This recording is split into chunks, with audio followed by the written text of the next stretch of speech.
Tengan muy buenos días, estimados hermanos, hermanas, amigos que nos visitan esta mañana en nuestra sede de la Asociación Gnóstica de Antropología en la ciudad de Santa Ana. Nos reunimos este día para estudiar un tema muy importante en el proceso de asimilación de esta doctrina gnóstica que nos heredada el venerable maestro Samael Aún Weor. El tema de ahora es el silencio y la quietud de la mente con sus grandes alcances esotéricos. Vamos a tratar de exponer, de explicar este proceso para que salgamos, dijéramos, reforzados en la comprensión de este proceso de iluminación interior. Y como ya es parte de nuestro proceso didáctico, iniciamos con el origen de todo cuanto existe para describir en sí el problema de la humanidad terrestre, luego entonces la solución y cómo llegar, dijéramos, al estado de quietud y de silencio con sus grandes alcances en la conciencia. Primero nos damos cuenta que el alma desciende en su descenso original desde el absoluto solar por voluntad del Padre, que mora en secreto y desciende hasta estas regiones. En nuestro cuerpo se encarna, nuestro cuerpo físico se encarna el 3% de la conciencia del ser, con la misión de despertar plenamente para regresar a su hogar solar, regresar a su origen. Y ese es el objeto y la razón de el por qué existimos sobre la faz de la tierra. Pero la conciencia, al llegar a esta región de vida, se encuentra con la fascinación de los sentidos físicos, la cual atrapa a la conciencia impidiéndole despertar y sometiéndola a la rueda fatal del destino en las regiones inferiores de la naturaleza. Y esta rueda fatal es la que se conoce en sánscrito como la rueda del samsara, la rueda del destino. Incesantes nacimientos y muertes, retornos y recurrencias, en donde queda definitivamente enfrascada el proceso de nuestra existencia. El fenómeno antropológico importantísimo que define el descenso de esta alma de la región etérica a esta región tridimensional es obviamente la salida del Edén. Y nosotros tenemos que hacer grandes reflexiones sobre este fenómeno que lo menciona el Génesis bíblico. La caída del Edén tiene un efecto psicológico directo en la humanidad terrestre, condenado pues a la pena de vivir sin sus facultades superiores de percepción, porque es lo que se pierde al caer del Edén. La humanidad terrestre es una humanidad anormal, desequilibrada, porque su aparato psíquico está alterado. Fue adulterado desde la caída del Edén. Comprender este fenómeno y este proceso de anormalidad es muy importante para nosotros y una necesidad urgente para los estudiantes esotéricos gnósticos. El mundo físico al cual caemos después del descenso del Edén es en realidad el valle de amargura. El reino de Malkut, según la Cábala, es el reino del samsara. Este reino definitivamente de la rueda fatal del destino. La rueda del samsara gira incesantemente y el ego va y viene, desencarna y retorna, siempre sufriendo, siempre buscando, sin hallar. El arcano 10 de la rueda de la retribución es terrible y todo el mundo es esclavo de esta rueda fatal de los siglos. De hecho, esto es el misterio que envuelve y la tragedia que envuelve el arcano 10 de la Cábala, en la cual el venerable maestro hace énfasis en su libro El Tarot y Cábala. Después, la humanidad cae desciende a una región inferior, a la región que se le conoce como física o tridimensional, en donde la fuerza de la serpiente tentadora del Edén tiene el poder hipnótico, ejerce un poder hipnótico sobre la humanidad y existe la fuerza hipnótica en toda la naturaleza. Está activa, terriblemente activa. Eso le da forma a ese hipnotismo colectivo de la humanidad. Es el que le da forma al mundo de la ilusión, al mundo de Maya, conocido por los indostanes. De hecho, nos mantiene esta rueda fatal del destino viviendo en las dimensiones familiares del espacio y del tiempo, proyectando sueños y fantasías por medio de la mente sensorial. Hago una acotación en este sentido. Este mundo nosotros lo percibimos precisamente por la mente sensorial, la cual está ligada estrechamente a los 5 sentidos de percepción exterior. Y nosotros tomamos, o la humanidad terrestre toma como realidad de la existencia las percepciones sensoriales que llegan a la mente. Pero esto no es más definitivamente que una proyección interior, una proyección interna que le da forma a este mundo físico. Vamos a estudiar un poco sobre esto. Por doquiera vemos signos de hipnotismo, magnetismo, sugestión, etcétera, pero ignoran las multitudes que se hallan precisamente en estado hipnótico continuo. El hipnotizador individual y colectivo tomó la forma del ego, del yo, del mí mismo. Así pues, la conciencia edénica queda atrapada dentro de esta naturaleza inferior, subjetiva, actuando en virtud de la fuerza psíquica que la condiciona. Se encuentra en un estado de hipnosis. Duerme la conciencia profundamente. No puede definitivamente expresarse.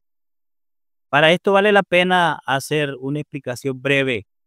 Cuando uno viene al mundo con un cuerpo nuevo, 0 kilómetros, comienza entonces la existencia, trae dentro de sí el 3% de la conciencia despierta.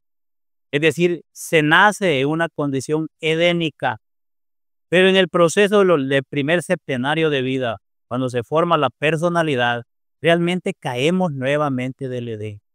Y ya queda entonces el programa de la existencia girando incesantemente. El ego, el yo, desarrollando sus actividades programadas en el tiempo y en el espacio. Pues el hipnotizador controla la mente. El yo se introdujo en la mente, en el subconsciente del cerebro humano, con sus propios fluidos hipnóticos. Entonces, desde ese instante quedamos bajo su control. Es decir, quedamos esclavizados por el yo psicológico. Dentro de esta maquinaria de la relatividad en que vivimos, todo se procesa de acuerdo con la ley de causa y efecto. En este mundo de asociaciones y combinaciones, lo único que existe es el dolor. Necesitamos salirnos de este mundo de combinaciones y conocer la verdad para ser libres, como dijo el divino Maestro Jesús de Nazaret. Indudablemente que eso es de lo que venimos nosotros a hablar. ¿Cómo lograríamos entonces conocer la verdad y cómo experimentar definitivamente la libertad que Él ofrece? El yo psicológico mora en nuestro propio espacio psíquico. No todos los yoes están en cada instante programando nuestra máquina y están dentro de nuestra anatomía.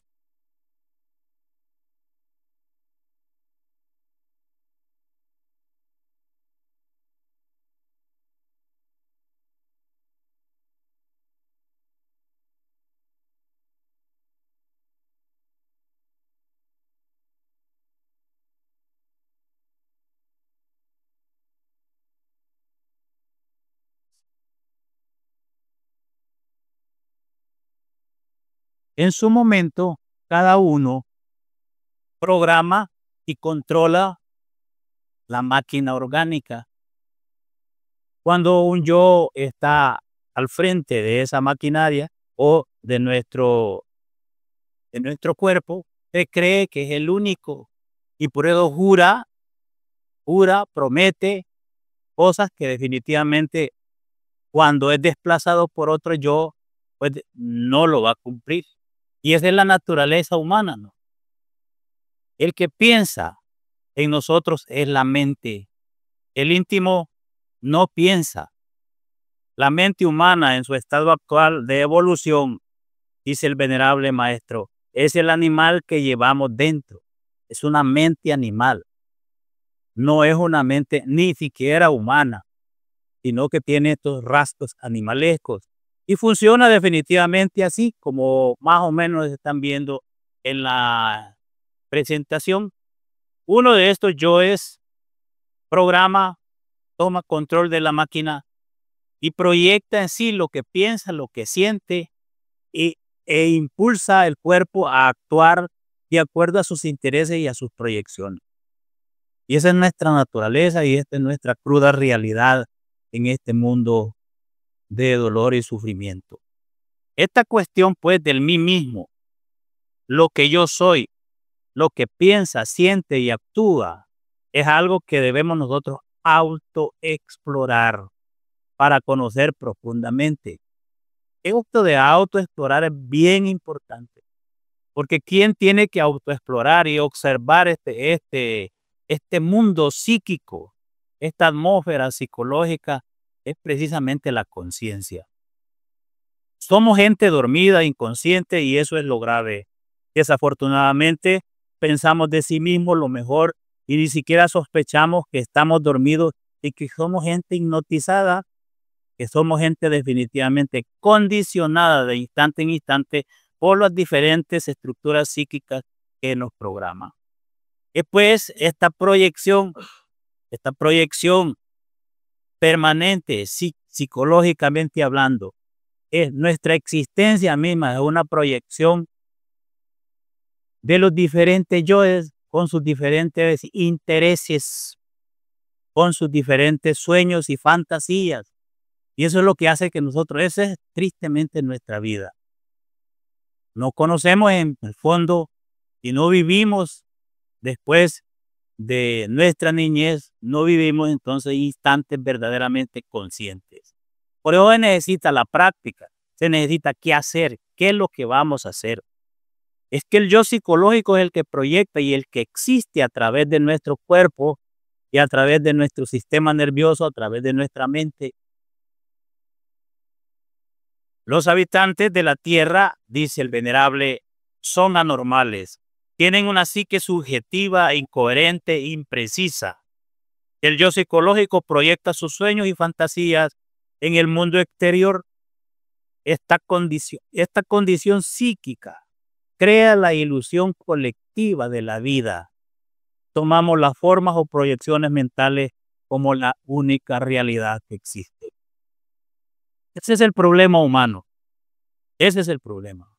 Pero entonces, la caída del Edén es fundamental comprenderla, que caemos del estado edénico a un estado en el cual definitivamente nuestra conciencia, que en aquellos tiempos brillaba intensamente y conectada a la gran realidad de nuestro Padre interno, queda separada definitivamente por una naturaleza inferior, ilusoria, temporal, y queda, digamos, en nuestra psiquis, alterando nuestro aparato psíquico. Ese es lo que en psicología gnóstica se le llama el yo psicológico.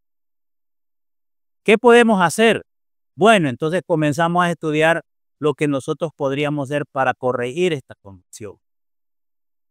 El ser humano necesita regenerarse, dice el venerable, y esto no es cuestión de autores ni de bibliotecas. Necesitamos trabajar sobre sí mismos, estudiar la gnosis, meditar y transmutar nuestras energías creadoras. La gnosis de todos los tiempos es 100% práctica. El opio de las teorías es más amargo que la muerte. necesitamos práctica para encontrar al gurú interior, es decir, para despertar ese porcentaje de conciencia que nos va a guiar en este trabajo. Y para eso es la meditación, para eso se practica y debe practicar la meditación profunda. Les recuerdo que se conoce y nosotros conocemos que hay una forma de pensar mucho más elevada, que es la de no pensar. Y decir que la forma más elevada de pensar es no pensar es algo sencillo.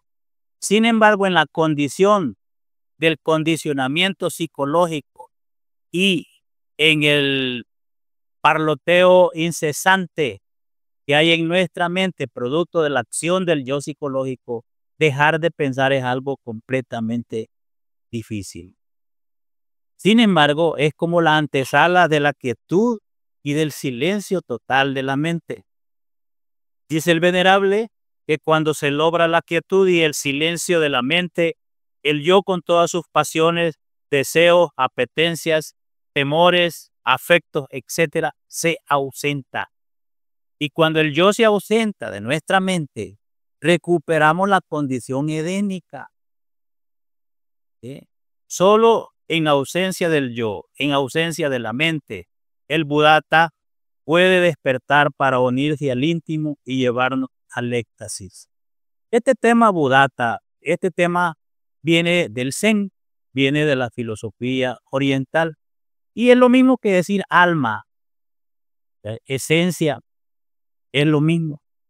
Entonces, es importantísimo para nosotros porque la esencia o el alma definitivamente despierta y recuperamos la inocencia perdida, nos volvemos como niños. Recuerden ustedes estratégicamente las palabras y las parábolas del Señor Jesús de Nazaret.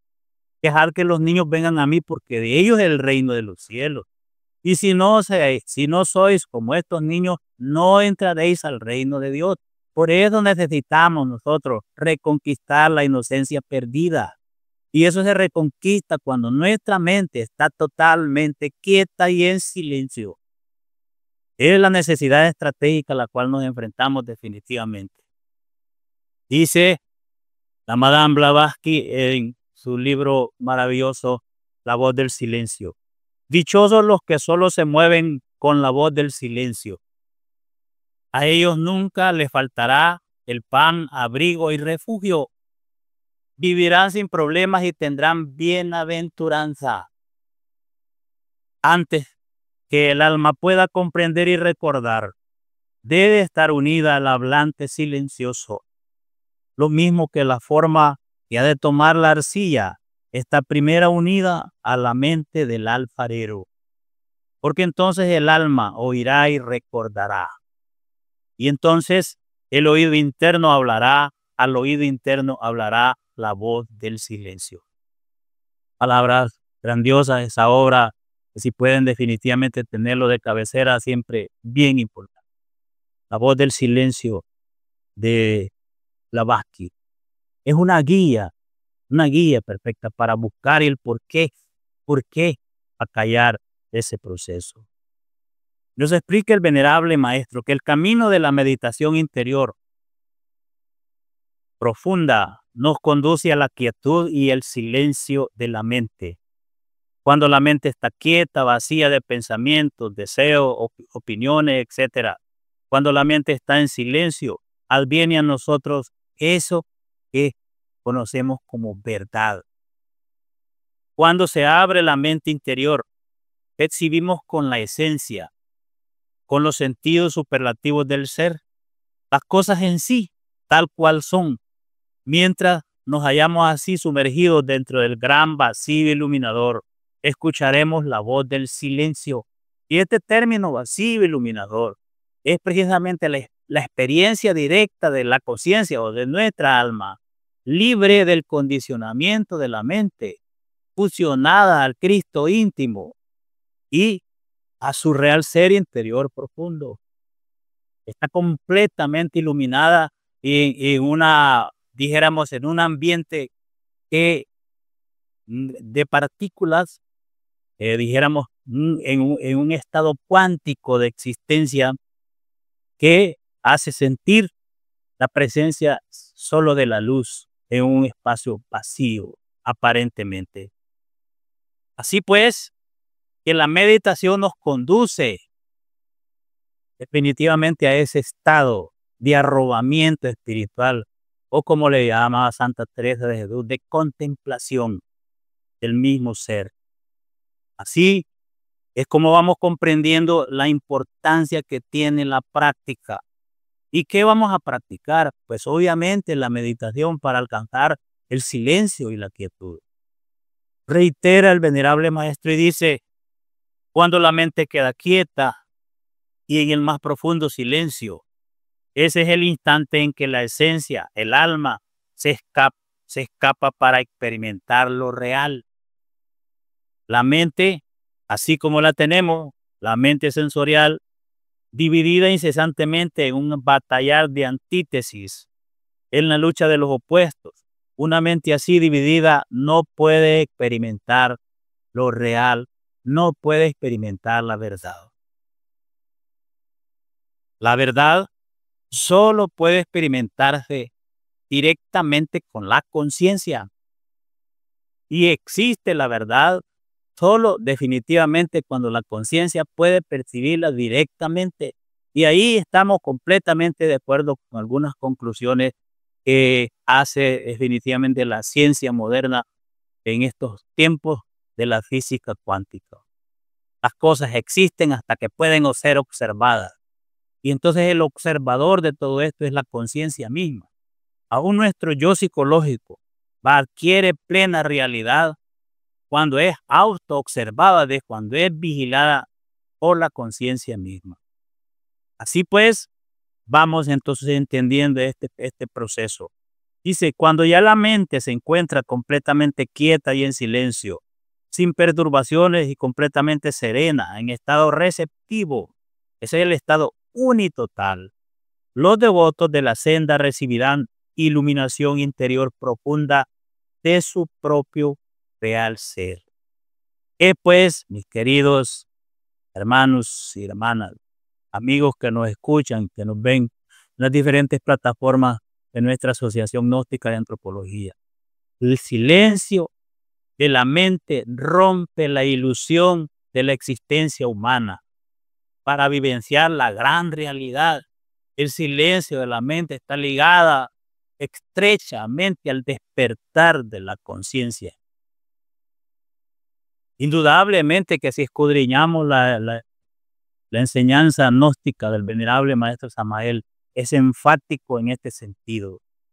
Y nos dice, cuando la esencia o el Buddhata actúa en ausencia del yo, del mí mismo, del sí mismo, se fusiona íntegramente, aunque sea momentáneamente, con el alma humana en el mundo causal. Y entonces actúa, dijéramos, algo así como en forma búdica. Puede sentirse en sí misma, vivenciar en sí misma, un elemento que transforma radicalmente. Y les hago esta presentación, como más o menos a través de la meditación profunda, cuando el cuerpo y la mente están en relajación total y profunda, la esencia se escapa de su cárcel, de su calabozo, y se eleva hasta la región causal, es sustraída por el íntimo y luego llevada de hecho hasta la región electrónica, hasta la región del Cristo íntimo. Y ahí el Cristo la lleva hacia las regiones superiores de vida, la región del logo solar y en el absoluto. Definitivamente son experiencias extraordinarias que, como dice el venerable, aunque sea por unos instantes, nosotros debemos procurar vivenciarla. Una mente así, que no proyecte, sino que siempre reciba en vez de proyectar. Una mente así, solamente así, traería los mensajes que vienen de la parte más alta de nuestro propio ser. Eso es lo que busca, dijéramos, la meditación, el mindfulness, una mente plena, lúcida, unitotal, que es la que puede ser receptiva a los intuitos que descienden de las partes superiores del ser. Pero obviamente que esto nos pone a nosotros en el trabajo sobre sí mismo, en el control del sí mismo, que habita y mora y condiciona nuestra existencia desde nuestra mente, de la mente sensorial y de la mente intermedia. Hay que trabajar sobre sí mismos para poder crear una mente unitotal, íntegra, receptiva. Una personalidad pasiva es una personalidad receptiva que reciba los mensajes que vienen de las partes más elevadas del ser. Tales mensajes pasan a través de los centros superiores del ser antes de entrar a nuestra mente. Por eso, dice el venerable, es que la meditación Zen, por ejemplo, y Chan, resultan tan formidables porque permiten a la esencia el desembotellamiento. Y aquí quiero decirles a ustedes, mis queridos hermanos, hermanas, amigos, un estudiante gnóstico sincero no puede evadir la necesidad de practicar las técnicas del budismo Zen y del budismo Chan, porque este es fundamental para la experiencia directa de lo real y para entrar en el proceso de iluminación. Si bien es cierto, la enseñanza profunda que el maestro Samael entrega sobre la meditación tiene alcances muchísimo más elevados. El budismo Zen y el budismo Chan representan la primera joya del dragón amarillo.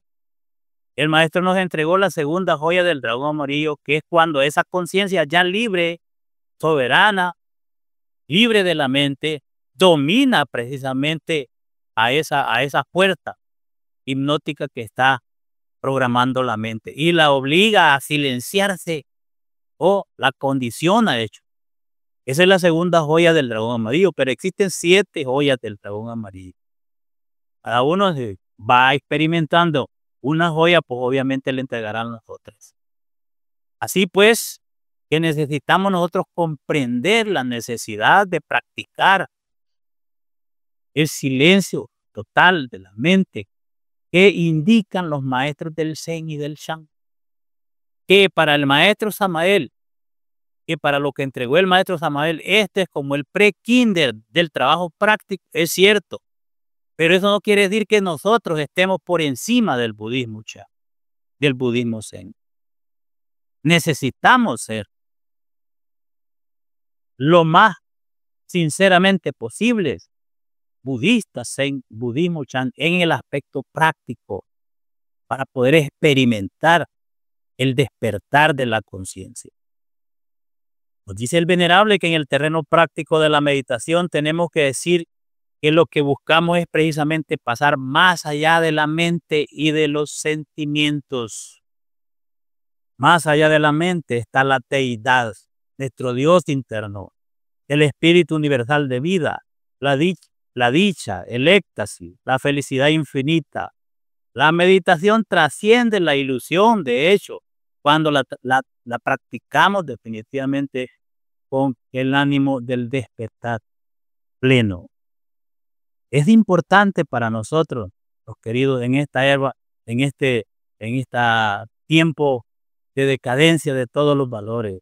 Es importante para nosotros en estas horas postreras que vivimos, que comprendamos esas necesidades, que comprendamos, dijéramos, ese proceso práctico del despertar de la conciencia. El despertar de la conciencia no es una teoría, no es una teoría, no es algo intelectivo, razonativo. No, no hay que ir a la práctica, hay que ir a la práctica. ¿Y qué vamos a practicar? El silencio y la quietud de la mente en plena meditación. Para eso son las salas de meditación. Aquí, hermanos, en esta sede de Santana tenemos una bella sala de meditación acogedora para poder trabajar en esos misterios. Dice el venerable que en el mundo oriental se habla muy en síntesis. Por ejemplo, en el budismo Zen y Chan solo dicen que hay que llegar a la quietud de la mente, al silencio de la mente, con el propósito de lograr un día la irrupción en el vacío iluminador. Por lo que se trata es de liberar la conciencia, al sacar el alma de su cárcel. Se nos dice que en el Satori hay verdadera felicidad. Se nos dice también que se quiere en las salas de meditación conseguir esa quietud y serenidad profunda de la mente para experimentar esos estados más allá del condicionamiento, más allá de la relatividad de este mundo, esos estados verdaderamente de paz interior. Queridos hermanos, esto es bien importante para nosotros. Debemos saber que nuestra conciencia, que la conciencia o el alma que llevamos dentro de nosotros, viene definitivamente, como dice en psicología revolucionaria, de allá arriba de las estrellas, el macrocosmos, donde mora nuestro íntimo, nuestro Cristo íntimo o nuestro ser interior, nuestro espíritu, nuestro verdadero espíritu. El maestro está formado, pues, según la Cábala, por Atman, Budi y Manas, o por Chesed, Budi y Tiperet, es el maestro. Atman se desdobla en Budi, es lo que están viendo en la diapositiva. Budi se desdobla en Manas y si viéramos en un espejo, entonces se crea esa trinidad. Del Manas desciende un porcentaje del alma humana de nuestro ser, está encarnado definitivamente en nosotros. Y esa es la esencia. La esencia es el desdoblamiento del Mana superior. Esa esencia a su vez está embotellada dentro del yo psicológico. Y es el drama que se vive y la tragedia de la vida en este mundo tridimensional de la Tierra. De hecho, debemos comprender cómo entonces nuestro ser arriba, ¿no? Nosotros lo que tenemos aquí, vean el sentido de las 5 iniciaciones de misterios mayores que ya hemos estado estudiando, porque estas 5 iniciaciones de misterios mayores lo hacen al maestro recuperar su estado humano, encarna su alma humana, el alma humana de su propio ser interior. Y luego ya fusionada al alma espiritual, esas bodas maravillosas hace que el íntimo penetre en el cuerpo y se celebre la Navidad interior. Ahora bien, ¿qué pasa con nosotros aquí trabajando?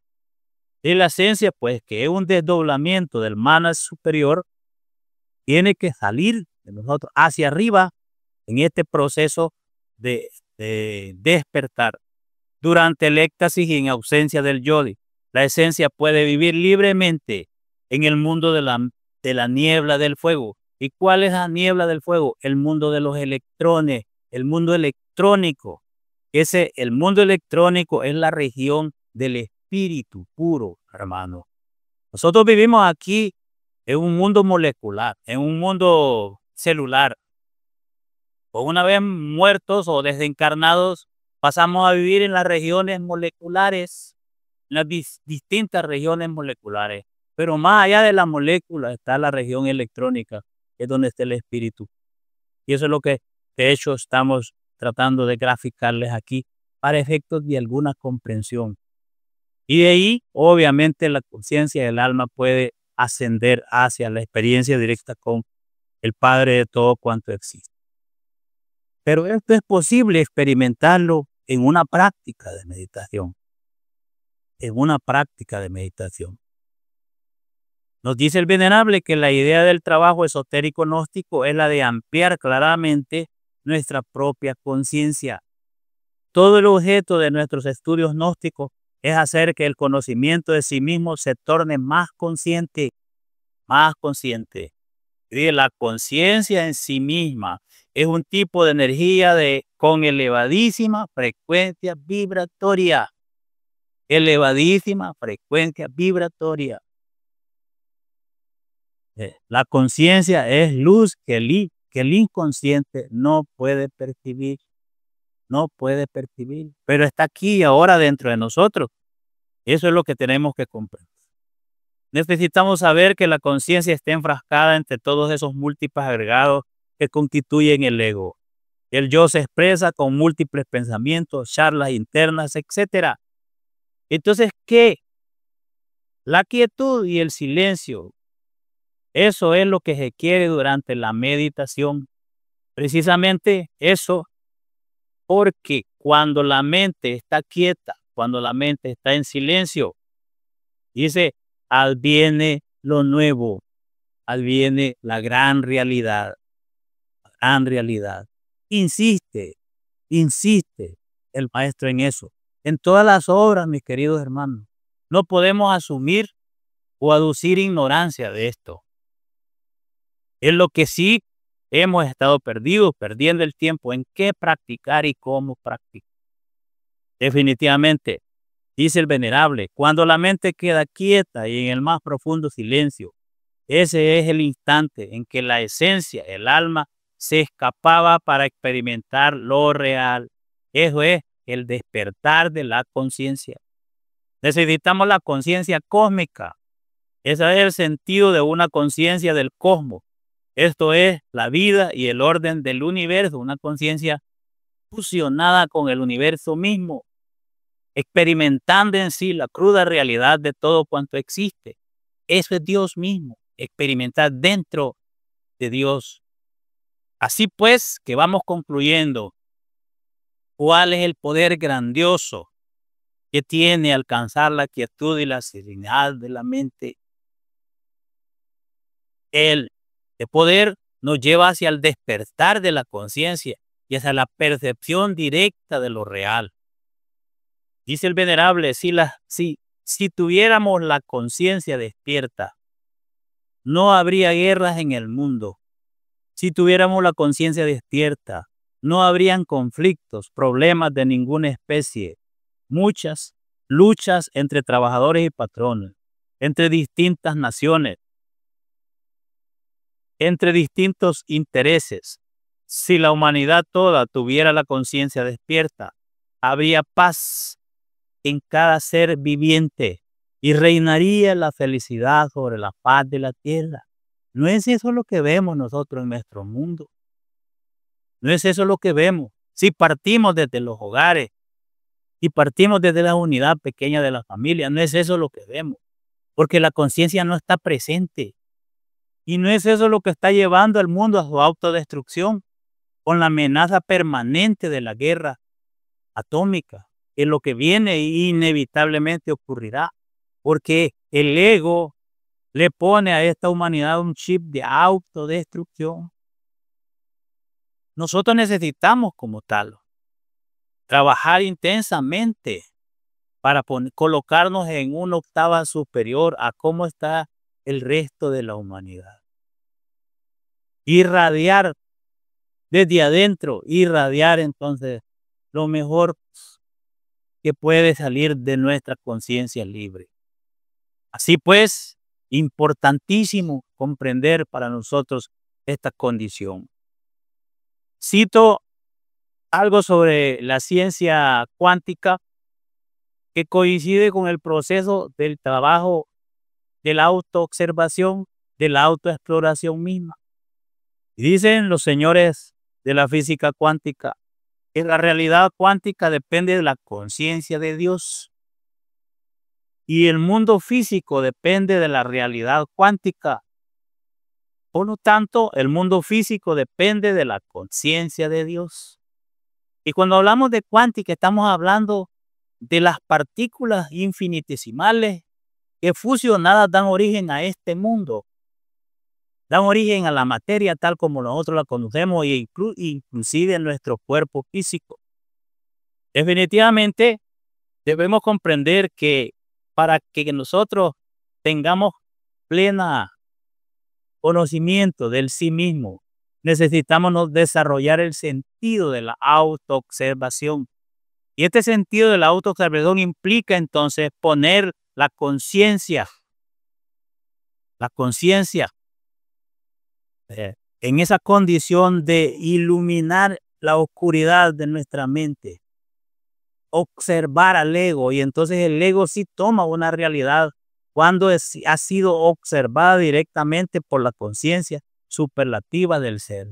Asimismo, entonces, puede vivir el mundo físico de manera diferente y consciente, ya no reaccionando de forma mecánica a los impulsos que surgen desde el interior, porque todo lo que es afuera de nosotros existe primero en el interior, es primero psíquico y luego se proyecta al mundo físico.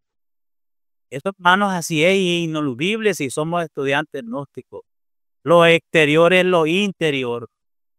Así es, está el condicionamiento de nuestra vida. Lo que sucede a nuestro alrededor exteriormente, lo proyectamos desde adentro. Depende de nuestro propio nivel de ser. Así que la física cuántica sugiere siempre que se necesita un observador para la realidad del universo, lo que ha suscitado debates sobre el papel de Dios, por ejemplo, y el papel de la conciencia, que es algo que en este momento lo debaten mucho dentro de la física cuántica. Pero ellos ponen entonces a la conciencia como el observador. Y si vemos nosotros y nos vamos a psicología revolucionaria, la autoobservación, la autoexploración del sí mismo, el trabajo sobre sí mismo requiere la observación directa de nuestra conciencia libre y soberana sobre las tinieblas del mí mismo, del sí mismo. Y entonces adquiere una cruda realidad de lo que en verdad somos. No lo que creemos ser, sino lo que en verdad somos. Así pues que el silencio y la quietud de la mente pone esta condición. La conciencia despierta nos permite experimentar en forma directa la cruda realidad de nuestro interior y de lo que es el sí mismo en sí. Entonces estamos en condiciones de dedicarnos a trabajar para transformarnos internamente. Dicen los señores, el maestro Samael dice, real es aquello que uno mismo experimenta en su interior. Solo la conciencia puede experimentar la realidad. ¿Ven ustedes? Lo que necesitamos nosotros es poner en actividad los valores de la conciencia para que esto observe nuestro interior psicológico, lo conozca, lo estudie.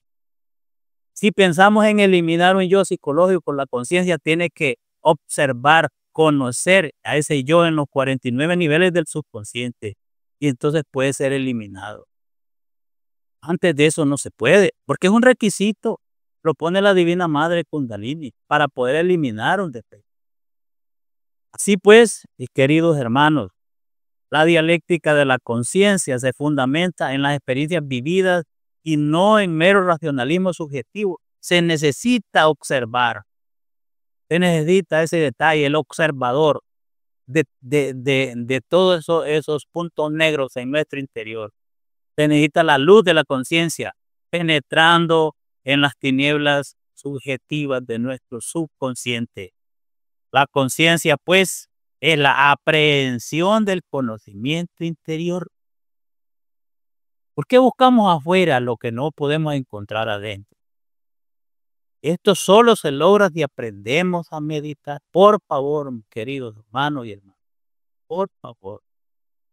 Es tiempo todavía de que nos pongamos a hacer lo que debemos hacer.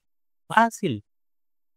Producir el sueño por instantes, relajar bien el cuerpo y observar todo cuanto ocurre en su interior. ¿Quién va a observar? La conciencia. A observar.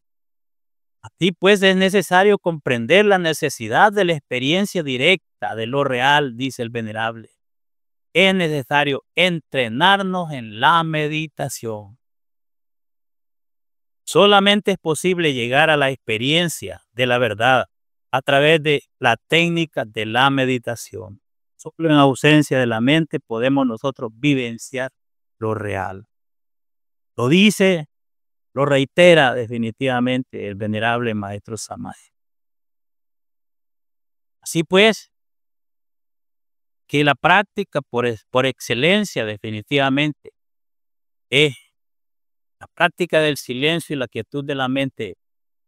Se va a lograr entonces cuando definitivamente hemos alcanzado estados energéticos adecuados para la conciencia en nuestro interior. estudia para comprender qué hacer, pero necesitamos ponernos, ir a la práctica para experimentar realmente lo que es eso, la realidad cruda de la conciencia libre. Y alguno triunfa, persevera como los grandes maestros, pues tendrá entonces su recompensa, despertará plenamente su conciencia. Dice el venerable maestro, ¿qué es un maestro del Samadhi? Dice, es alguien que goza de conciencia continua, alguien que logra la quietud y el silencio de su mente en forma continua. Dice, un verdadero iluminado después de la muerte del cuerpo físico está despierto en el espacio psicológico. Así pues, que reflexionen en la necesidad de llegar a la quietud y el silencio de la mente. Eso dice el venerable. Reflexionen. Y reflexionemos, hermanos. No nos queda otra. Reflexionemos sobre esa necesidad. Quien piensa es el ego. Mientras más pensamos, más dormidos estamos. Es una regla de tres simple, pero debemos comprenderla. Hay quien cree que porque pasa pensando toda una noche y sigue pensando en el día, está despierto porque le están saliendo ideas lúcidas. Está equivocado, no es gnóstico, no es discípulo de Samael. Y piensa así. Esto es lo que enseña el venerable maestro Samael. Y es el mensaje que esta mañana, por encargo de los hermanos de acá, de la sede de Santa Ana, a quienes agradezco mucho por esta oportunidad, me encomendaron platicar con todos ustedes en el marco pues de estas celebraciones que siempre hacemos en julio en la maravillosa ciudad de Santa Ana. Así es pues que de ahí viene este lema que de alguna manera lo hemos manejado nosotros desde que surgió la Asociación Gnóstica de Antropología. Estudio y meditación para una nueva cultura y una nueva civilización. Solo con una mente en paz, serena y profundamente quieta, puede ser uno parte de una sociedad ideal. Puede entonces participar y ser miembro de un mundo mejor con un nivel de conciencia superior. Hasta aquí llega, mis queridos hermanos, amigos, el mensaje de esta mañana, el cual quiero pedirles pues que definitivamente traten de asimilarlo y remitirlo a las obras del venerable maestro como enfáticamente nos envía hacia este proceso. Muchas gracias por haberme escuchado y gracias a todos ustedes por haber venido a esta reunión.